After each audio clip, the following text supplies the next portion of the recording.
warahmatullahi wabarakatuh. Perkenalkan, nama saya Yulina Catur Elok Palupi dengan NIM 23044-21004, kelas BKT 2B, kelompok 3, jurusan akuntansi, program studi D4 Keuangan dan Perbankan, Politeknik Negeri Jakarta. Pertama-tama yang saya hormati Bapak Yusuf selaku dosen pengampu mata kuliah Pancasila, dan halo teman-teman semua. Jadi, pada kesempatan kali ini saya akan mereview sebuah buku berjudul Pluralisme dalam Bingkai Budaya. Kenapa buku ini begitu penting? Karena di dalam buku ini penulis dengan cermat menggali konsep pluralisme dan bagaimana keragaman budaya dapat menjadi kekuatan dalam masyarakat kita. Dalam dunia yang semakin terhubung ini, pemahaman tentang pluralisme dan penerimaan terhadap berbagai budaya menjadi semakin krusial. Saya akan mengulas isi buku ini, membahas poin-poin kunci yang diangkat oleh penulis, serta memberikan pandangan saya tentang bagaimana buku ini bisa memberikan wawasan baru dan menginspirasi kita semua. Jadi, mari kita mulai memahami pluralisme melalui bingkai budaya bersama-sama. Jadi, apa sih itu pluralisme? Nah, pluralisme sendiri itu diartikan sebagai pemahaman akan kesatuan dan perbedaan, yaitu kesadaran mengenai suatu ikatan kesatuan dalam arti tertentu.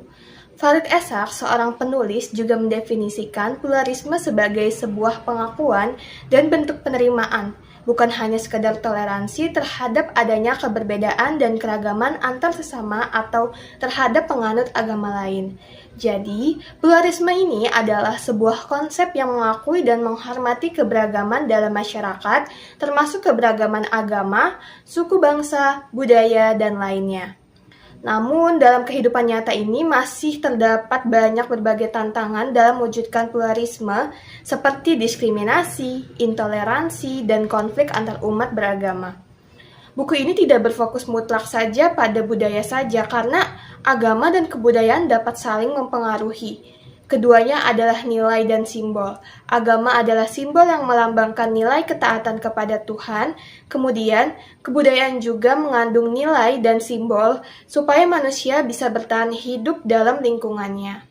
Buku ini memberikan pandangan bila agama tidak terintegrasi ke dalam kebudayaan bangsa seluruhnya, dan bila agama mengisolasi diri dan merasa tidak terlibat secara positif dalam kebudayaannya, maka masyarakat akan terpecah belah menjadi kelompok-kelompok dengan ikatan-ikatan primordial yang semakin menguat.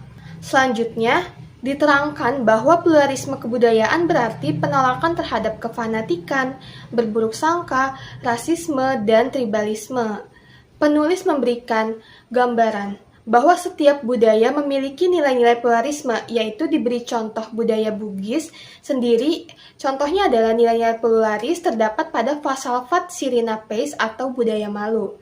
Nah, berdasarkan penulisan pustaka penulis menemukan kesamaan nih antar budaya Siri dengan Islam, tetapi masih banyak perilaku Siri yang menyimpang dari nilai-nilai Islam. Tertulis juga di dalam buku ini, penulis bertujuan untuk memberikan gambaran setiap budaya mempunyai nilai-nilai pluralisme. Dalam budaya Bugis ini, nilai-nilai pluralis terdapat falsafat Sirina Pais, dan tulisan ini tuh diharapkan dapat memberikan informasi atau masukan kepada berbagai kalangan dalam rangka menjalin hubungan yang harmonis pada masyarakat heterogen pada umumnya. Buku Pluralisme dalam Bingkai Budaya ini memberikan perspektif baru kepada para pembaca bahwa para tokoh dan penulis memiliki pandangan yang beragam tentang bagaimana memahami dan menerima pluralisme dalam konteks budaya.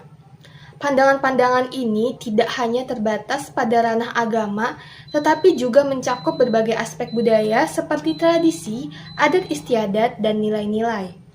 Buku ini membuka ruang bagi pembaca untuk memahami bahwa pluralisme bukan hanya toleransi, tetapi juga tentang saling menghormati, menghargai perbedaan, dan memperkaya budaya bangsa.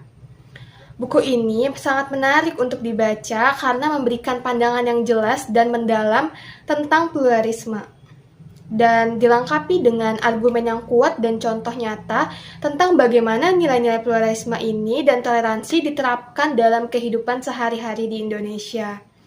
lalu mengeksplorasi konsep pluralisme dalam konteks budaya, membahas bagaimana berbagai budaya dapat hidup berdampingan dengan harmonis dalam masyarakat yang majemuk. Kurangnya buku ini menurut saya yaitu gaya bahasa dan istilah yang digunakan dalam buku ini mungkin memang terlalu akademis sehingga sulit dipahami bagi pembaca awam.